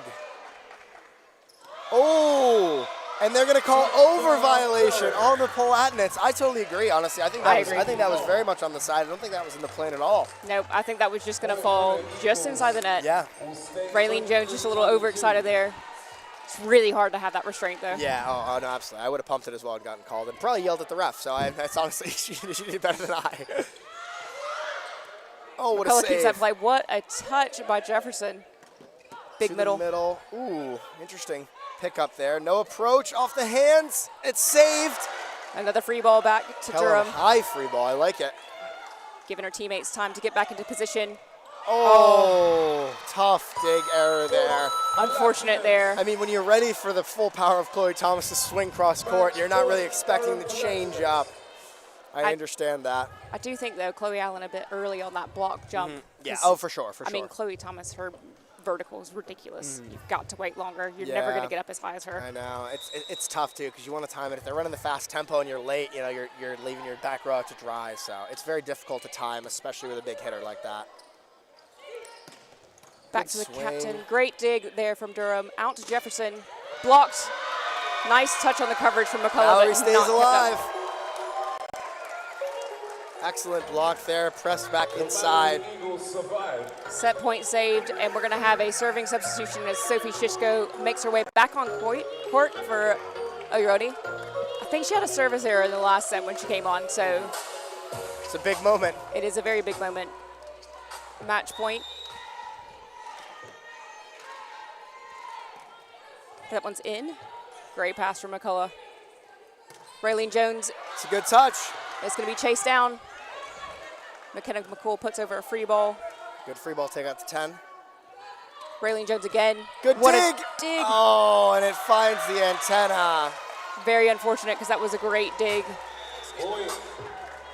from the Malory Eagles as Durham Palatinates punched their ticket headed to the gold medal match tomorrow with a 3-set straight victory over the Malory Eagles. I mean, it was an excellent match. You can see by the set scores, Malory was in no way, 3-0 blown out here. They were in the match the entirety of the time here. I think they're going to have an excellent game in the bronze medal. Obviously, this is a very complete Durham side, very tough to beat, and obviously, Malory should be holding their heads high here after a difficult match. Yeah, we have been asking the question on the Timeout podcast over the last couple of months really now is, can anybody actually stop Durham? There's one last chance for a team to do it. It's either going to be the Newcastle Knights ladies or the Essex Rebels ladies, who are up next for our second women's semifinal. Yep, very exciting stuff, very exciting stuff. But yeah, I completely agree with you. Great match. Malory played well, but Durham, I think they're just the better team right now. I struggle to see how anybody's really going to stop them. You know, they had a bit of a wobble in that first set. Yep. They figured out how to get their serves in, and then they came back and looked really comfortable throughout. Yeah, I would say if you're a team watching this, you have to take note of the things that did work. I think keeping this Durham team playing defense short rather than deep is definitely something that worked early in the first and deep in the third. So I think it's something you have to look at if you're a team that's gearing up to play them in the gold medal game. But obviously you have to take what Malory did poorly and kind of take that down as note as well, where the tipping and such, it's not necessarily going to work against a scrappy team like Durham. You've got to go for it, Once they started swinging, I thought they were doing very well.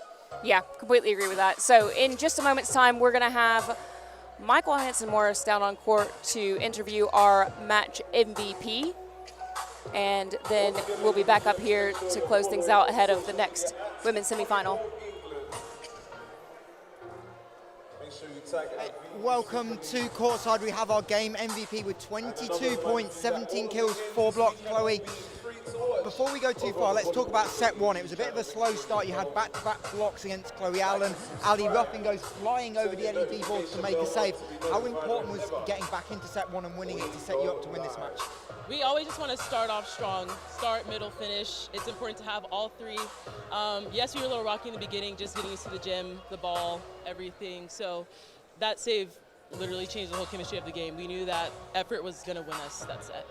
And obviously, Malory, a difficult team to kill the ball against. We know how strong defensively they are. What adjustments were you able to make as a hitting unit to find success? Because set 2 and 3, it became a little bit easier for you to find the floor. Just trying to think of what they would do. They are such a good defensive, scrappy team. So when we have seams in the block, the liberos are filling it. So just trying to find the spaces where they won't be. Obviously, that's volleyball, but just trying to be ahead of them, one step ahead.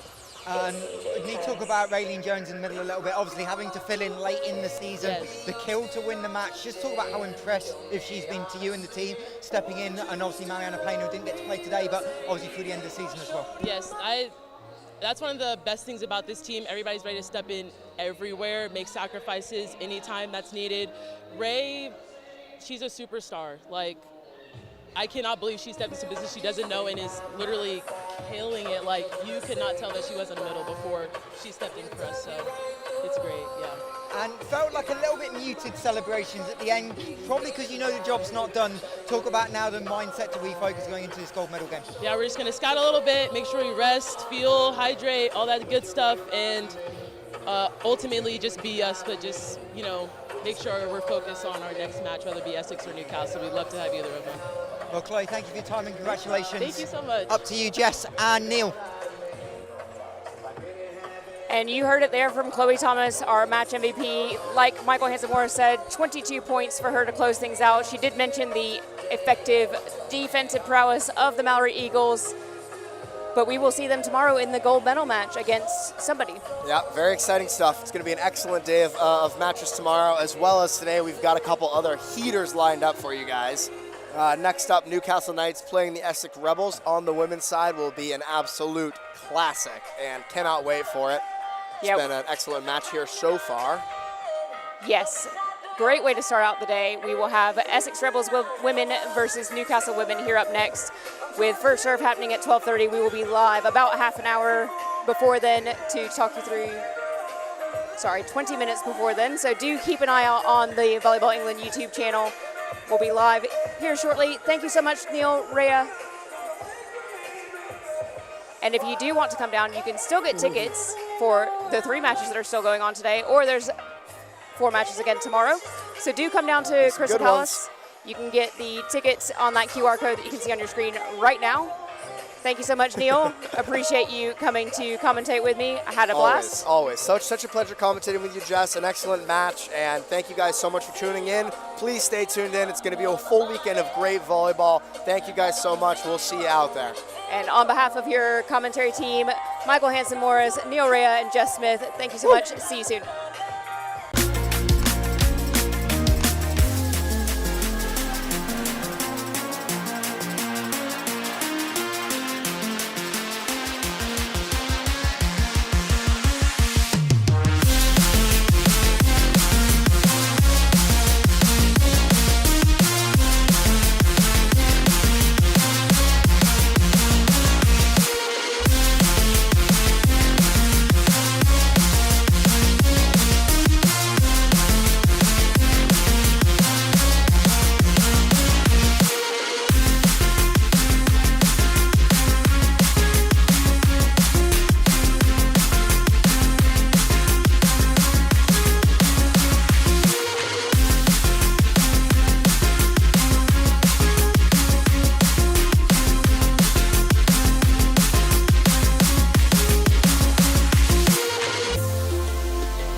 you've got to go.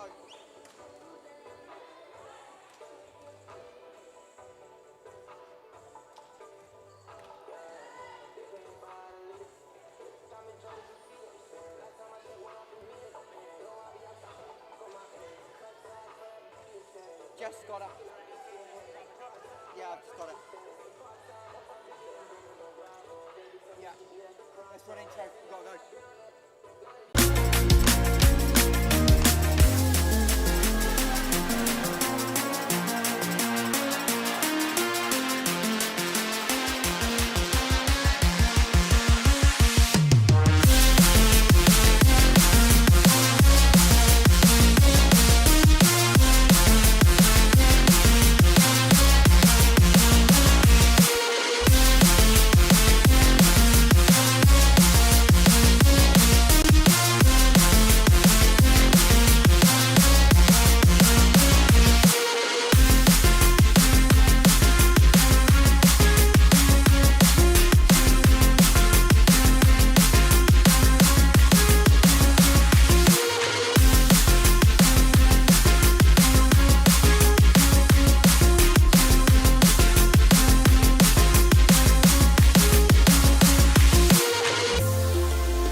Hello and welcome back to the second women's semifinal of the MAAREE Women's Super League here at the Crystal Palace National Sports Center.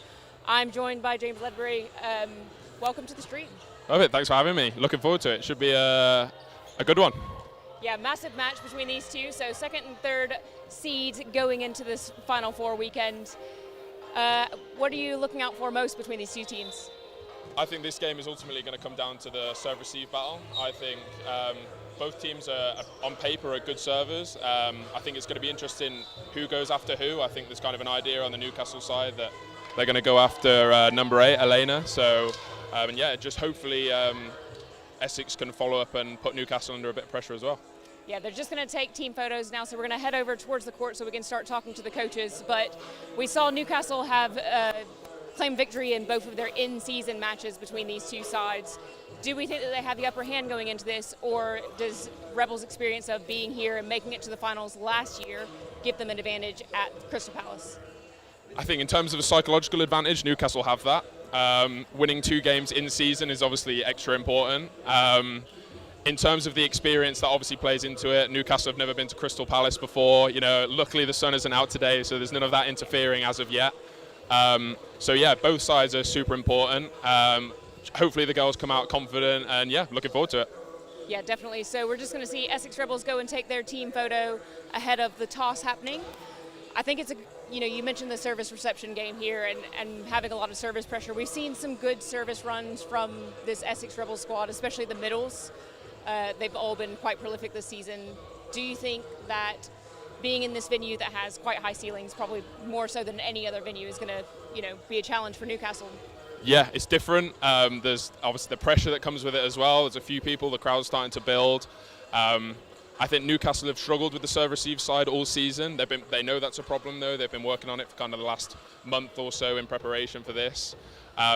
So yeah, I think the serve-receive battle is ultimately what will decide this game. If Essex pass well and they run their offense, then I think it could be quite a clean game. Likewise, if Newcastle run it and they manage to set the middles kind of in system, I feel like it could go their way as well. So honestly, I'm really excited. It could really go either way. A lot of people have been asking for predictions, and I can't really give an honest one as of yet. I mean, if we look at what happened during the season, I would say Newcastle in theory to win. They have done a great job against Rebels, who have been a really tough team all season. But yeah, like we said, it's a different venue. But Newcastle have that double substitution that's quite effective. Yeah. They can run plenty of different options. So they have plenty of strengths to put out there. Newcastle have shown great play throughout the season, but Essex at times show glimpses of like some fantastic volleyball. So if we can see that for a more consistent period in this game, then yeah, it can literally be anyone's game. Yeah, definitely. We're just going to head over and try. Just going to head over and try and have a quick word with Alex Chenery as the referees go and do the toss. Just try and get a word or two in with him. Hello, Alex. Hey. I know I'm not your favorite person. You don't want to talk to me. Hey, we're all good. No, we know that you do a good job coaching anyway. So exciting to be back at Final Fours. Yeah. Yeah, it's a great event. Like, I love that we're taking the sport to this place and we can actually come out and play in front of crowds, play in front on the Taraflex for these kind of events. It's great. Yeah. How are you guys feeling about today? You want to make it back to the finals, presumably, but been a tough run against Newcastle in the regular season. Yeah, we've had a good week. We're healthy for the first time this year. Obviously, Kath being back is a huge bonus for us. She's not been around as much this year for a couple of different reasons, and the energy that she brings to the team, what she's able to do at the net is really, really great for us to have. Yeah, we've seen the energy that you guys can bring even when you're having a few moments of trouble. So best of luck in the match, and yeah, we'll see you out there. And now we'll head over and have a quick word with Shentz as the players are headed out onto the court to start their warm-up. But yeah, it is.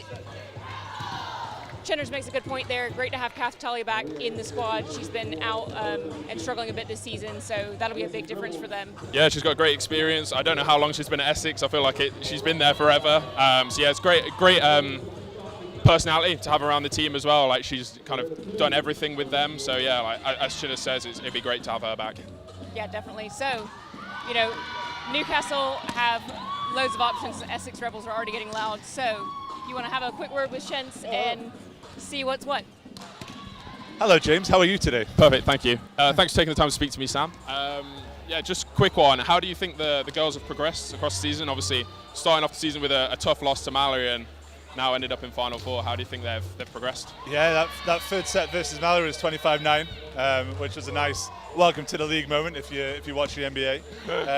After that, we progressed really well. Caroline, who's about to hit here, moving from the libero slot into the outside slot, showing up the passes has helped massively, and she's stepped up in really big games as well. Undergrads, your Daisies, your Harriets being able to make a bigger role for themselves helped massively as well. And then I think it's just we're a university team, heavy Newcastle University in this team here, so they need a few months to get together.